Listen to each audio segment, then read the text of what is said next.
School শিক্ষকদের পদোন্নতি এবং বেতন বৃদ্ধি, কাজ হয়নি সুপারিশে, থমকে প্রক্রিয়া। তো 2023 সালে 5 সদস্যের গঠন করা যে কমিটি, সেই কমিটির সুপারিশে কি কি বিষয় উঠে এসেছিল সেগুলি এই প্রতিবেদনে আলোচনা করা হয়েছে। প্রতিবেদনটি সম্পূর্ণ দেখবেন এই ভিডিওর মাধ্যমে। ভালো লাগলে অবশ্যই ভিডিওতে লাইক দেবেন এবং চ্যানেলে সাবস্ক্রাইব না থাকলে অবশ্যই চ্যানেলটি সাবস্ক্রাইব করে রাখবেন। বিকাশ ভবন সূত্রের খবর, বিভিন্ন শিক্ষক সংগঠনের দাবি মেনে স্কুল স্তরের শিক্ষকদের পদোন্নতি এবং সেই অনুযায়ী কোনো গ্রেড পে দেয় তা খতিয়ে দেখে আলোচনার জন্য 5 সদস্যের এক কমিটি গঠন করা হয়েছিল 2023-এ। ওই 5 সদস্যের মধ্যে ছিলেন স্কুল শিক্ষা দপ্তর, স্কুল শিক্ষা কমিশনারেট, উচ্চ মাধ্যমিক শিক্ষা সংসদের উচ্চপদস্থ আধিকারিক এবং বিশ্ববিদ্যালয়ের শিক্ষকেরা। সূত্রের খবর, শিক্ষকদের সঙ্গে আলোচনা করে বছর ভিত্তিক মূল্যায়নের সুপারিশ করা হয়েছিল। কি ছিল সেই সুপারিশপত্রে?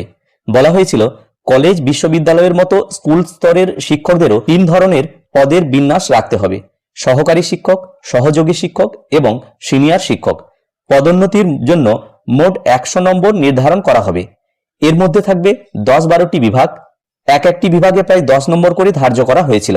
সেখানে মূল্যায়ন হবে শিক্ষক কিভাবে পড়াচ্ছেন, পড়ুয়ারা সেই শিক্ষাদানের দ্বারা কেমনভাবে প্রভাবিত হচ্ছে, যে কোনো ধরনের সরকারি প্রকল্পে শিক্ষকদের যোগদান এবং তার পারফরমেন্স খতিয়ে দেখা হবে মাধ্যমিক এবং উচ্চ মাধ্যমিক পরীক্ষার খাতা দেখার বিষয়ে তারা কতটা পারদর্শী, পড়ুয়াদের অনুপ্রাণিত করতে তারা কতটা সমর্থ তাও খতিয়ে দেখা হবে, শিক্ষাগত যোগ্যতা এবং বিষয়ভিত্তিক পারদর্শিতা কতখানি তাও মূল্যায়ন করা হবে।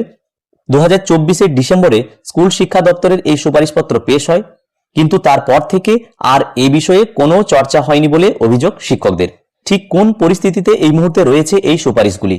5 সদস্যের কমিটির এক সদস্যকে এই বিষয়ে প্রশ্ন করা হলে তিনি সাফ জানিয়ে দেন, অত্যন্ত গোপনীয় এই বিষয়গুলি, সংবাদ মাধ্যমে তা বলা যাবে না। মুখ খুলতে নারাজ বিকাশ ভবনের কর্তারাও।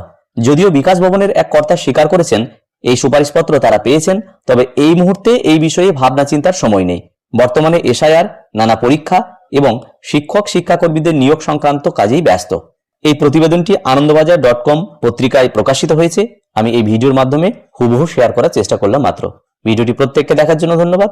প্রত্যেকে ভালো থাকুন, সুস্থ থাকুন।